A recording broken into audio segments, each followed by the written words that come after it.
2 terminal পরিচালনা করবে বিদেশিরা, এতে দেশের কোনো ক্ষতি হবে কি না? আমার তো মারিয়ে লেবি, কারণ শ্রমিকেরা তো আমার ভালোবাসার লোক, আমার দিয়ে মাহফিল করায়। হন, শ্রমিকের রিজিক বন্দরে ন রাগচ্ছা। এটা ডক্টর ইউনুসের এক বিশ্ববিখ্যাত এক খ্যাতমত, এটা পরে বুঝবি, অন্ত আর দালাল কইয়ে লেবি।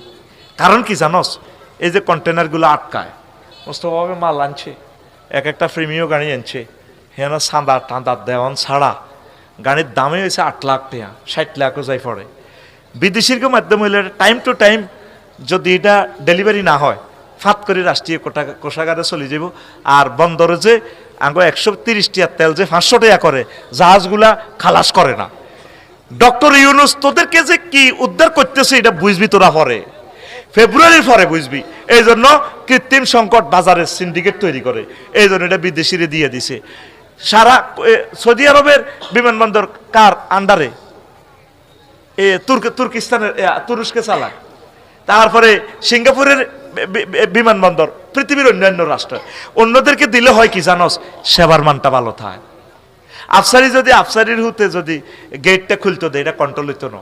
যদি কয় দে মোস্তফা যদি যাই কয় দে আমি তো তোমার আব্বুর বন্ধু, এ কথা কই আবার খুলি দিব, দিতে দিতে আবার আমার ঘুম শেষ, আমি আবার মর জানো দিয়া।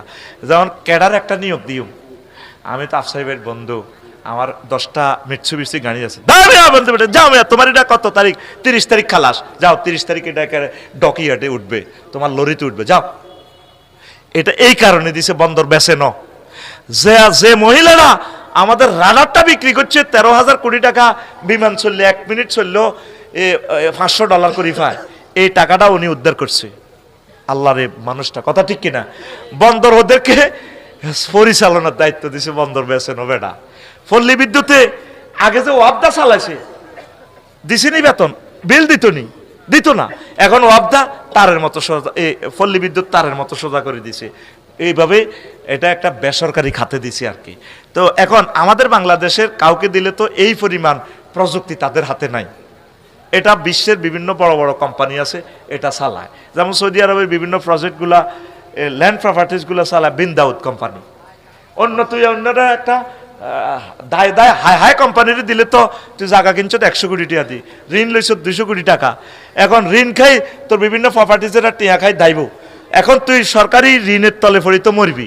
তাইলে যদি তুই একটা আন্তর্জাতিক মানের কোম্পানির দেশ, তাহলে এরা যথাসময় তোর বিল্ডিংটা হ্যান্ড ওভার করে দিব।